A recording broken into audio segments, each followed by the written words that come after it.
భరించి మానవులను నివసించుటకై ప్రభు అయిన యేసుక్రీస్తు నరవతారం ఎత్తి ఈ లోకములోనికి వచ్చినారనియు ఆయన శిలువలో కార్చిన రక్తము ద్వారాగా మీ పాపము నుండి మీకు విడుదల దొరుకుతుందనియు హృదయపూర్వకంగా మీరు విశ్వసిస్తున్నారా?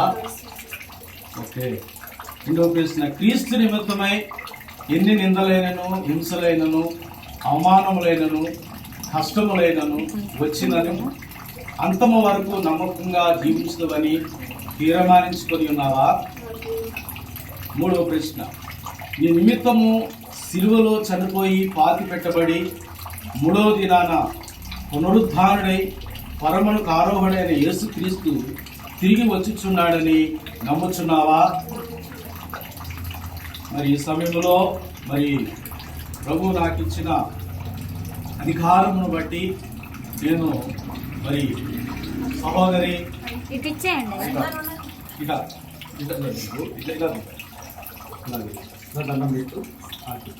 సహోదరి శ్రీలతకు ప్రభు అయిన యేసు క్రీస్తు నామములో నేను బాప్తిసం ఇచ్చుచున్నాను.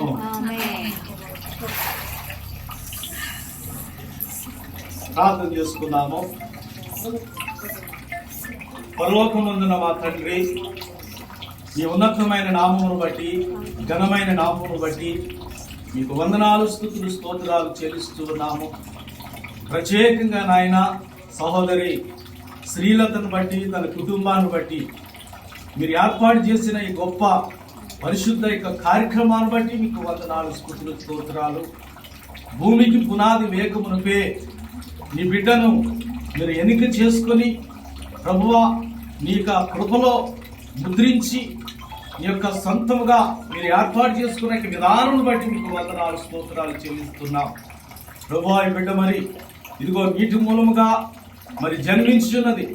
మీ నామములో ఆత్మ మూలముగా జన్మించడానికి, నీ సన్నిధిలో ఎదగటానికి, నీ సన్నిధిలో నమ్మకంగా జీవించడానికి, సంఘముతో సహవాసముతో పరిశుద్ధమైన బలలో నమ్మకంగా జీవించడానికి దేవా నీ వాక్యముతో కట్టబడటానికి నీ కృపను అనుగ్రహించమని, కుటుంబాన్ని అంతటిని దీవించి ఆశీర్వదించమని, ఈమె కాకుండా తన భర్త కూడా తన కుటుంబం అంతా కూడా నీ సన్నిధిలో ఉండటానికి నిత్యమైన కృప ఆశీర్వాదముల చేత ఈ బిడ్డను మీరు దీవించి ఆశీర్వదించమని, కుటుంబాన్ని దీవించమని యేసు క్రీస్తు పరిశుద్ధ నామములో అడుగుచున్నాము మా పరమ తండ్రి. ఆమేన్, ఆమేన్, ఆమేన్, ఆమేన్.